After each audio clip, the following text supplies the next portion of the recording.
एक situation discuss करता हूँ। सपोज डैट कि ये यूनिफॉर्म मैग्नेटिक फील्ड है, राइट, ये यूनिफॉर्म मैग्नेटिक फील्ड बी, और ये मान लीजिए प्लस क्यू चार्ज है और मैंने इसको वी से प्रोजेक्ट किया, मास सेम, ये एंगल अल्फा है, यहाँ भी प्लस क्यू चार्ज है, ठीक है, और मास सेम है और वी, और ये एंगल बीटा है और अल्फा ग्रेटर देन बीटा है। तो अब हमें मोशन का पैरामीटर्स कंपेयर करना है, ठीक है।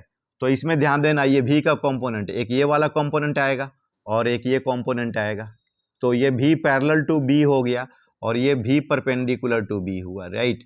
यहाँ भी ये भी परपेंडिकुलर टू आपका बी हुआ और ये कंपोनेंट भी पैरेलल टू बी हुआ, और दिया हुआ है अल्फा ग्रेटर देन, क्या दिया हुआ है, अल्फा ग्रेटर देन बीटा दिया हुआ है, राइट।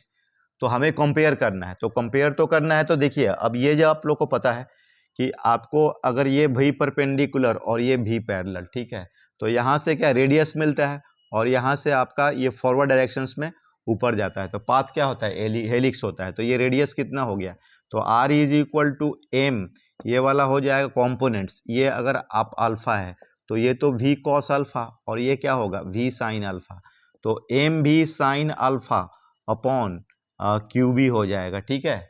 और टाइम पीरियड जो होता है 2πm/क्यू बी होता है, और ये जो पीच होता है वो होगा आपका v cos alpha and into time period 2πm/क्यू बी, राइट। तो हम लोग क्या देख रहे हैं कि रेडियस किस पर डिपेंड कर रहा है, साइन अल्फा पर, और ये आपका पिच किस पर डिपेंड कर रहा है, कॉस अल्फा पर। तो अगर अल्फा ग्रेटर देन बीटा है तो इसमें क्या होगा, अल्फा ग्रेटर देन बीटा, तो साइन में इसका मतलब कि इसमें रेडियस बड़ा होगा लेकिन पिच क्या होगा, छोटा होगा।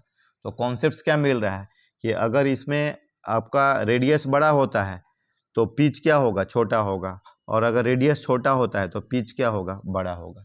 Okay, thank you.